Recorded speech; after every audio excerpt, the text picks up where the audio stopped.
అదే RTV app వార్తల్ని క్షణాల్లో చదివే అవకాశం ఉంటుంది. ఒక న్యూస్ పేపర్, ఒక టెలివిజన్ ఛానల్ మీ చేతుల్లో ఎప్పుడూ ఉంటాయి. Deputy floor leader Payal Shankar ఒక్కసారి వెళ్తే పాయల్ శంకర్ గారు ఏం డిమాండ్ చేశారు? అసలు సభ ఎన్ని రోజులు సాగనుంది? అసలు మేము మొదలుగా బీఎస్సీ సమావేశంలో స్పష్టంగా స్పీకర్ గారికి ఒక విషయం చెప్పాను. సభ సంవత్సరంలో 100 రోజుల పాటు నడపాలని నియమ నిబంధనలు ఉన్నాయని చెప్తారు కదా. మరి సంవత్సరం పూర్తి అయిపోయింది, ఇప్పటి వరకు 15-16 రోజులు నడిపినరు, ఇంకొక 3-4 రోజులే నడుపుతామని చెప్తే మీరు 100 రోజులు ఏ రకంగా సభ నడిపినట్టు? సభ ఎక్కువ రోజులు నడిపినప్పుడే కదా ఈ రాష్ట్రంలో ఉన్నటువంటి సమస్యల మీద సభలో చర్చ చేసే అవకాశం ఉన్నదని చెప్పినాం. భారతీయ జనతా పార్టీ పక్షాన ప్రభుత్వానికి మేము 3-4 ఇంపార్టెంట్ విషయాల మీద చర్చ జరగాలని చెప్పినాం. ప్రధానంగా ఈ రాష్ట్రంలో రైతులు ఎదుర్కొంటున్నటువంటి సమస్యల మీద, రుణమాఫీ విషయం కావచ్చు, రైతు బంధు విషయం కావచ్చు. రుణమాఫీ విషయంలో 2 లక్షల రూపాయల రుణమాఫీ చేస్తామని చెప్పినటువంటి ఈ ప్రభుత్వం ఇంకా 50% మంది రైతులు 2 లక్షల రూపాయల అప్పు ఉన్నటువంటి రైతు ఏ ఒక్క రైతు కూడా రుణమాఫీ జరగలేదు. ప్రభుత్వం చాలా గొప్పగా చెప్పింది, 20,000 కోట్ల రూపాయలు విడుదల చేసినాం, రుణమాఫీ అందరికీ జరిగిపోయిందని. ఎక్కడ జరిగిందో ఆ విషయం ఏ రైతుకు జరిగిందో మేము స్పష్టంగా చెప్పినాం. మేము మండలాల వారీగా, గ్రామాల వారీగా, రైతుల వారీగా వివరాలు చెప్తాం. ఆ రైతులకు రుణమాఫీ ఎందుకు కాలేదో మీరు సమాధానం చెప్పాలని ప్రభుత్వాన్ని మేము డిమాండ్ చేసినాం. మరి అదేవిధంగా ఈ రాష్ట్ర ఉద్యోగులు ఎదుర్కొంటున్నటువంటి 317 జీవో మీద చర్చ జరగాలని చెప్పినాం.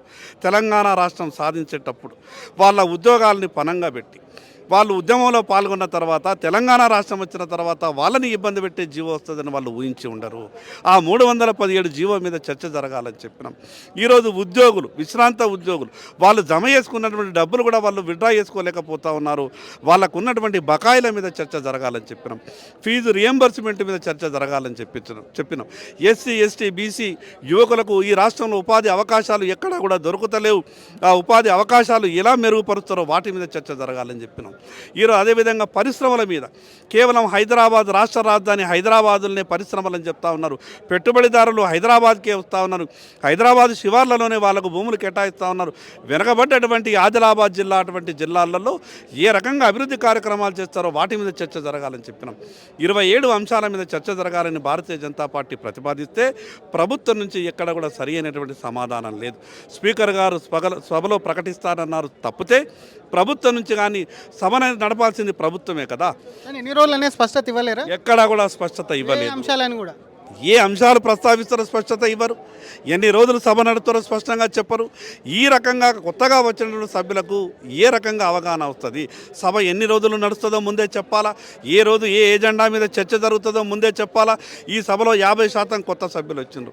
కొత్త సభ్యులకు వాళ్ళకు అన్ని విషయాల ఇట్లా పూర్తిగా అవగాహన రావాలంటే సభ ఎన్ని రోజులు నడుస్తుందో ముందే ఒక గజెట్ అనేది విడుదల కావాలి. దాని తర్వాత అసలు ఏ రోజు ఏ అంశం మీద చర్చ జరుగుతుందో ముందే షెడ్యూల్ రావాలా.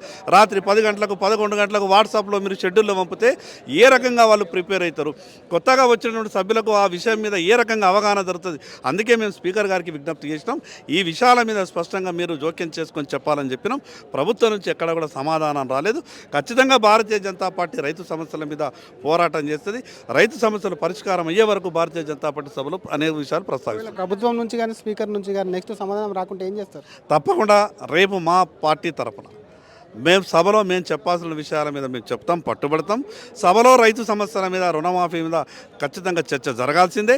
ఆ రకంగా Bharatiya Janata party పట్టుబడుతుంది. BRS walkout 2 రోజులు సభ జరిగింది, ఎక్కడ కూడా జరగనట్టు కొడుతుందని మీ ఎమ్మెల్యేలు అంటున్నారు. ఎట్లా వస్తారు బీఆర్ఎస్ కానివ్వండి అటు కాంగ్రెస్ సంబంధించినటువంటి విధానాలను? కాంగ్రెస్, బీఆర్ఎస్ ఆ 2 పార్టీలు ఒకటే. మేము కొట్టినట్టు చేస్తాం, మీరు ఏడ్చినట్టు చేయండి అని చెప్పి వాళ్ళకు కావాల్సింది వీళ్ళు మాట్లాడినారు, వీళ్ళకి కావాల్సింది వాళ్ళు చేసిండ్రు. కానీ మేమేమంటామంటే సభ జరగాల, సభలో చర్చ జరగాల. సభలో చర్చ జరిగినప్పుడే కదా సమస్యల పరిష్కారంకు.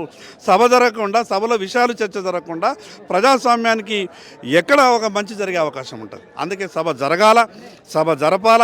ఈ రాష్ట్రంలో ఉన్నటువంటి సమస్యల మీద చర్చ జరగాలి. Thank you. ఇది అసలు సభకు సంబంధించి సభ జరగాలి, సభ జరపాలి.